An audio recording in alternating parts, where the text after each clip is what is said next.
Hey, you guys, it is Ninfa, and thank you so much for taking the time to watch this. So, welcome to Grow Your Mind. I always like to be able to come on here daily, at least.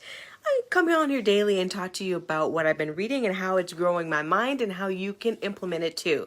So if you have joined me at the beginning of this journey of reading Compound Effect, this is we are on chapter 2, we're finishing it out. And I just want to be able to, this is really about you growing yourself mentally and pursuing all of the wonderful things in your life. So here we go. So chapter 2 was a great chapter. And basically chapter 2 is all about choices. Our choices has led us up to where we are today, depending on any area of our lives. And so hey you guys, it is Ninfa, and thank you so much for taking the time to watch this. So hey you guys, it is Ninfa, and thank you so much for taking the time to watch this. So welcome to Grow Your Mind. I always like to be able to come on here daily, at least. I come on here daily and talk to you about what I've been reading and how it's growing my mind and how you can implement it too. So if you have joined me at the beginning of this journey of reading Compound Effect, this is we are on chapter 2, we're finishing it out. And I just want to be able to, this is really about you growing yourself mentally and pursuing all of the wonderful things in your life. So here we go. So chapter 2 was a great chapter, and basically chapter 2 is all about choices. Our choices has led us up to where we are today, depending on if we're succeeding or not succeeding in any area of our lives. And so the biggest thing is to make choices each day that help improve you and to do better in your life, right? In any area that you want to do better at. And so the biggest thing is that you need to find ways to do so. And really, honestly, it's about taking the time. Hold on, let's see if I can lower this here. There you go. It's really about taking the time to think about your next choice and your next thing you're going to do. Because a lot of us are just winging it and we're just impulsive, right? We're telling little lies that didn't need to be told, or we're jumping into the next thing without really thinking about it. And so it's really important that you just take a breather and be honest with yourself and with others and make better choices that are going to benefit you. So in this book, I love one of the examples he has is this young lady wanted to do a half marathon. So her friend of hers at work was doing a half marathon. She said, I could never do that. And he's like, well, why not? And so she's like, well, because, I've gained so much weight for my second child. I could never be able to run that long. I get winded just going up the stairs. So first he said, okay, I'm going to help you run a half marathon. And she's like, okay. So the first thing he asked her, why do you want to do it? She's like, well, I want to be able to go to, what did she had? They have a reunion. And she wanted to be able to go to the reunion and look a little better than what she was looking currently.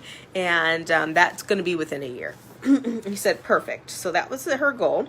He said, all right, so all I want you to do today is to go and drive around your block or wherever the area you're going to be walking or running at, and put your odometer on right in your car and see where a mile takes you on there. So figure out what that trail is going to be for yourself. So she did that. He's like, perfect. Now what I want you to do is to walk that mile 3 times a week for 2 weeks. That's it. Nothing else. So she's like, okay. So she did that. He's like, all right, now I want you to do it again. 3 times a week, walk a mile. She's like, okay. So she did that for another 2 weeks. So 4 weeks of walking, just a mile, 3 days a week, not even daily, right? And he said, okay, now what I want you to do is start your walk off with a run until you get out of breath and then walk the rest of the way. She's like, okay. So she continued to do that. And he said, continue to do that 3 days a week until you're able to run a full mile. So she did that. And it took her another 7 weeks to be able to run a mile. How many of us are struggling with just running a mile? I feel you, right? So she was able to do that in 7 weeks, and that's awesome. So he said, great. Now all I want you to do is to run your mile and then just run an eighth more each day. So that's 300 extra steps. Maybe that's to the next house, whatever it is, but I just want you to run it to that, you know, that extra eighth of a mile, and then run your mile and keep running an extra eighth of a mile until each day for 3 days a week, until you get to your 13.1 miles. And so she did that. So let's see. She says, as I started breathing breathless, continue to walk. Okay. 3 weeks, 9 weeks. So she could jog a mile. And so then, victory, da da da da. Okay, so she did that. And in 9 months, basically, in 9 months, she was able to run a half marathon 3 days a week. And just by adding that eighth of a mile onto her run. Now you can choose to do it anyway. You can choose to run extra 10 seconds on your mile run or what have you each day. So maybe right now it takes you 8 minutes or 12 minutes to run a mile. So you do 12 minutes and 10 seconds, right? Most likely you're going to stay within the same range of your run. You're not going to get any faster, especially if you're extending the run each day or every time you go out for 3 days a week. So you could just add 10 seconds, add 10 seconds. So you can be 12 minutes and 10 seconds, 12 minutes and 20 seconds, 12 minutes and 30 seconds, and keep adding that on there just so you have a little more push on your run each day until you get to that 13.1 miles. And you'll know what that is, right? I mean, all of us have GPS trackers or whatever we're tracking our running. So you'll know when you'll hit that amount. But she did that for 9 months. It changed everything for her. It helped her to have less cravings for chocolate. It helped her to eat less unhealthy items, eat more fueling items so that she can be able to run 3 days a week. And she was able to do that half marathon with ease. And she runs a half marathon 3 days a week since she's been doing that. And she was able to show up at her reunion trim and fit and healthy and feeling amazing. And he's just saying basically it's the small little things you do each day. She didn't go and run a mile the first day and then try to run a mile and a half the next day or what have you.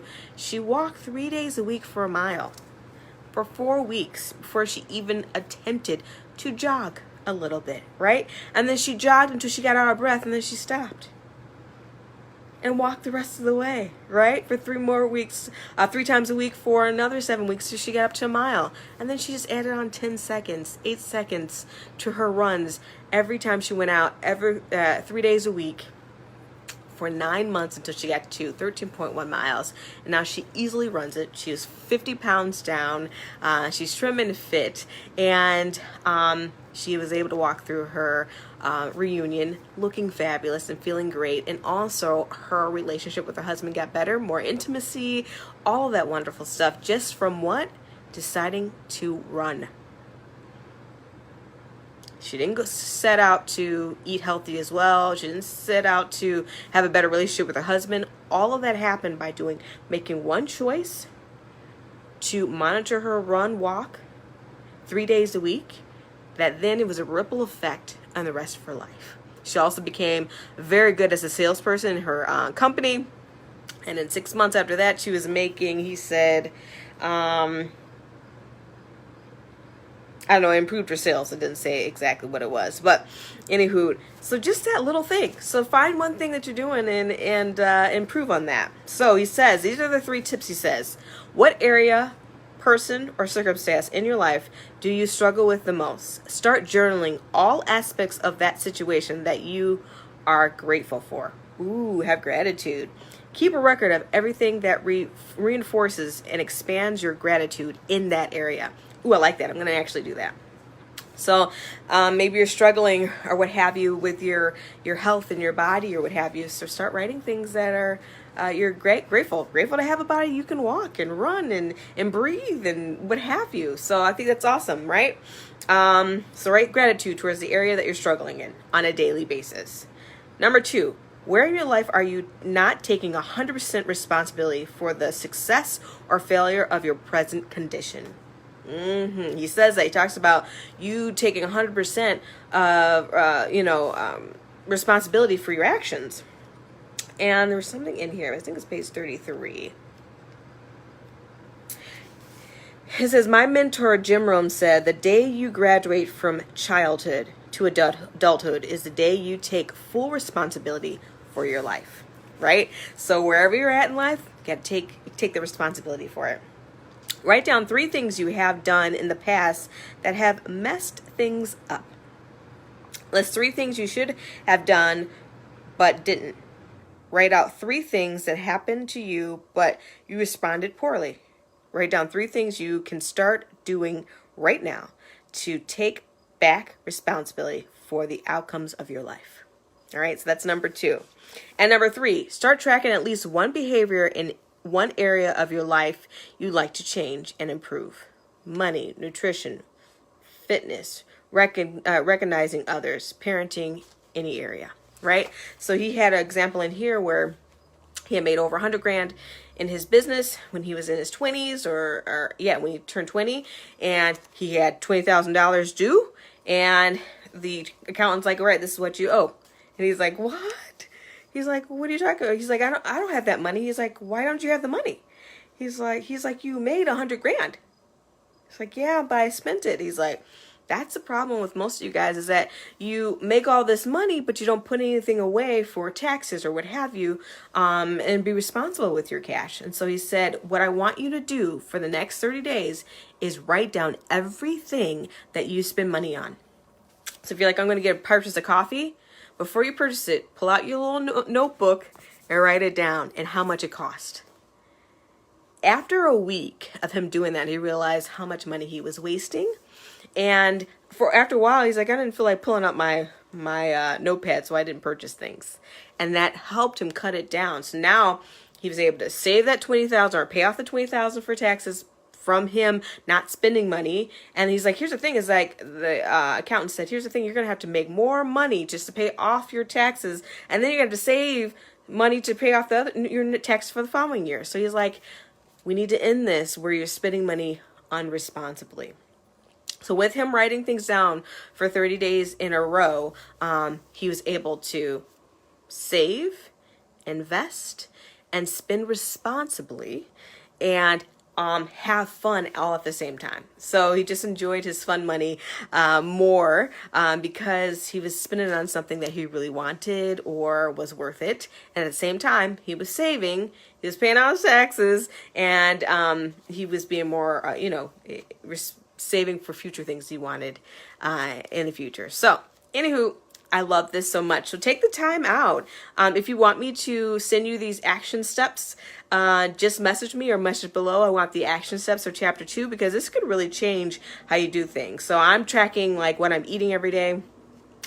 It has been eye-opening, and so it's really going to help you to figure out where you need to improve at things in your life, and then start taking responsibility and improve in those areas by doing one little thing each day that helps you to move forward. I love you guys. Take care of yourselves and let me know if you need anything else and if this was valuable to you. Bye.